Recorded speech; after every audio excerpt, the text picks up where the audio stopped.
Brothers and sisters of Africa, lean closer. Do you hear it? Listen carefully. It is not the sound of drums celebrating harvest. It is not the laughter of children chasing each other in the fields. No, what you hear is heavier, darker. It is the sound of footsteps echoing against the streets of Nairobi. It is the cries of mothers in the night, clutching empty blankets where their children once lay. It is the silence of the fallen, lives stolen too soon. Kenya is burning, not with fire you can see, but with a fire that eats the heart. It burns with pain, it burns with anger, it burns with the desperate voices of a generation that refuses to kneel. Why, you ask, do they march? Why do they fill the streets again and again, even when death waits at every corner? Why do young men, young women, even children risk their lives against guns, against tear gas, against the cruelty of power? Because silence has become heavier than chains. Because hunger has become deeper than fear. Because the people of Kenya are suffocating under a system that has stolen their tomorrow. For months, the streets of Kenya have not been quiet. In Nairobi, in Kisumu, in Mombasa, the people rise. They rise against impossible taxes that choke the poor. They rise against corruption that devours like wildfire, spreading through every office, every corridor of power. They rise against leaders who sit in golden halls, smiling while the nation starves. And hear this, they did not rise with weapons. They rose with voices. They rose with banners. They rose with the courage of the unarmed. They did not seek war. They sought dignity. They sought justice. They sought to breathe freely in their own land. But the price of hope has been blood. More than 100 souls cut down. Not soldiers, not criminals, ordinary citizens. A 12-year-old girl whose laughter was stolen before her childhood could bloom. A young blogger whose only crime was writing truth, arrested, tortured, returned lifeless. Fathers who marched for bread to feed their families, now buried in silence. Mothers who demanded schools for their children, now left with graves instead of answers. The police were ordered to shoot, to crush, to silence, and they obeyed. Legs shattered, voices broken, lives ended. The blood of the innocent flowed in the streets of Kenya, while the powerful looked away. And who gave these orders? Who signed the death warrants of his own people? It was President William Ruto. Yes, he commanded his forces, shoot them, break them, crush them. But this is not leadership. This is not governance. This is tyranny, pure and unmasked. Yet here is the truth that every tyrant forgets. You can kill a man, but you cannot kill an idea.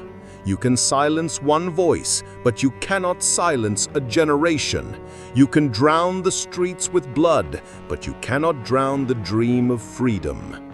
The youth of Kenya know this truth. They are no longer afraid. They have tasted their own power, and once tasted, power cannot be forgotten. Now they know the future belongs to them. And when the youth of Africa rise, even the tallest thrones begin to tremble.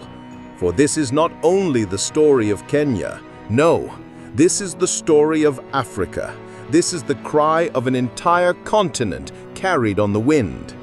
So, let us ask ourselves, if Kenya bleeds and Africa remains silent, what does that say of our unity? If brothers and sisters cry out for justice and the African Union looks away, what does that say of our future? If the youth demand freedom and the elders offer only excuses, then who will carry the dream of Africa forward? This is not just Kenya's burden, it is Africa's test. It is our test. And so, my brothers and sisters, the question remains, how many more must fall? How many more mothers must weep? How many more children must grow up without fathers before we say enough? Kenya's story is not finished. It is only the beginning. The fire that burns in Nairobi may spread across the continent, and when it does, no chain will hold it back. The youth of Africa are awake, and once awake, they will not sleep again. The night is long in Kenya. The streets echo with grief, but the cries do not stop at the borders. They travel over mountains, across deserts, through rivers. They reach every corner of Africa. They whisper into the ears of millions. Will you listen, or will you turn away? But where are the guardians of unity? Where is the shield that was promised? Where is the African Union? The African Union was born from a dream that no African nation would ever stand alone again. A dream carved from the scars of colonization. A dream that said, when one African cries, all Africans will answer. When one people suffer, the continent will rise as one. This was the vision of Addis Ababa. This was the promise of our leaders when they spoke of Pan-African unity. They built great halls. They wrote fine words. They raised the flag of the AU high above the city of Addis. But today, brothers and sisters, let us ask, where is that promise now? In Addis Ababa, the leaders sit in grand halls, sipping tea beneath golden ceilings. They speak in polished languages, reading speeches written for them. They smile for cameras, shaking hands, signing agreements no one remembers. And yet, outside those golden walls, in Nairobi, children bleed. Mothers clutch photographs instead of sons. Fathers dig graves instead of planting seeds. The streets of Kenya burn, while the guardians of unity stay silent. And in their silence, betrayal grows. In their hesitation, tyranny breathes longer. In their quietness, the soil of Africa drinks the blood of the innocent. How long can this silence last? How long before the cries of the youth reach so loud that no gilded hall can contain them? How long before the African Union is forced to answer? For the question is simple. Will the AU remain only a union of words, statements, meetings, and reports? Or will it become what it was meant to be, a shield of action? For here is the truth. The future of Africa does not sit only in the hands of presidents, generals, or ministers. No, the future burns in the hearts of the youth. It beats in the courage of students who march. It shines in the eyes of workers who refuse to kneel. It is carved into the songs of dreamers who believe in tomorrow. Kenya's youth have become a mirror for the whole continent. They show us what courage looks like. They show us that freedom is never given, it is taken. They show us that no matter how heavy the chains, the spirit of humanity is heavier still. And this courage spreads like fire. From Nairobi to Lagos, from Kinshasa to Johannesburg, from Accra to Bamako, the spark is lit and it will not die. Imagine, my friends, an Africa where no dictator can raise his gun against his own people without the continent rising in one voice. An Africa where the blood of one child is felt as the wound of all. An Africa where the AU is not a council of silence, but a shield of justice. That Africa is not impossible. That Africa is waiting to be born. That Africa must be demanded by its children.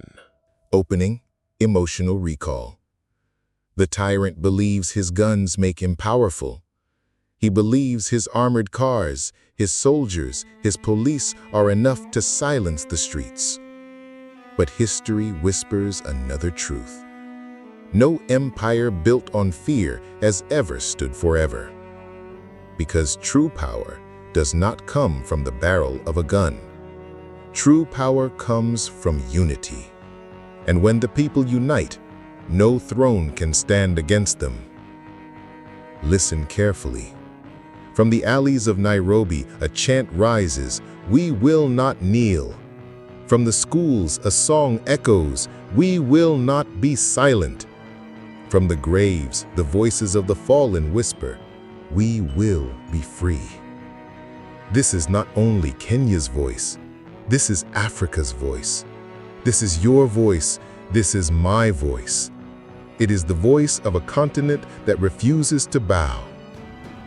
Imagine, if you will, an Africa where the chains of poverty are broken, an Africa where leaders serve the people, not their own pockets, an Africa where the youth do not flee across seas, chasing dreams in foreign lands, but build those dreams at home.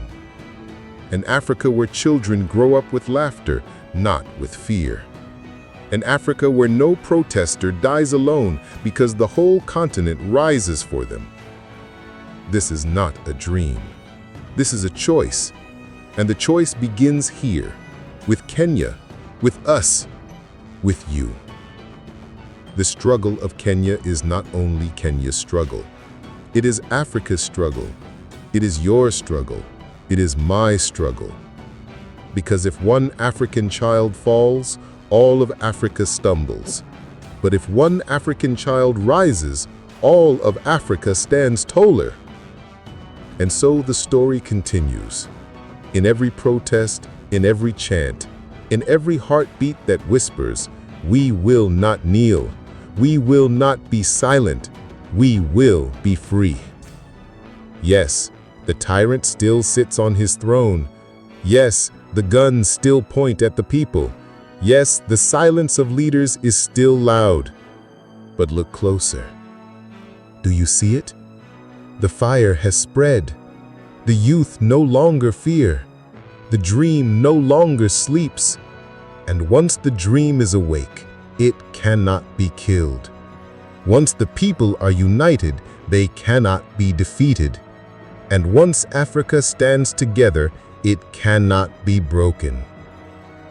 This is the voice of Kenya. This is the voice of Africa, and it will never be silenced. For though the night is long, dawn always comes, and when the sun rises over Africa, it will rise not on chains, not on silence, not on fear, but on a people standing tall, unbroken, unafraid, unstoppable. Remember this, my friends.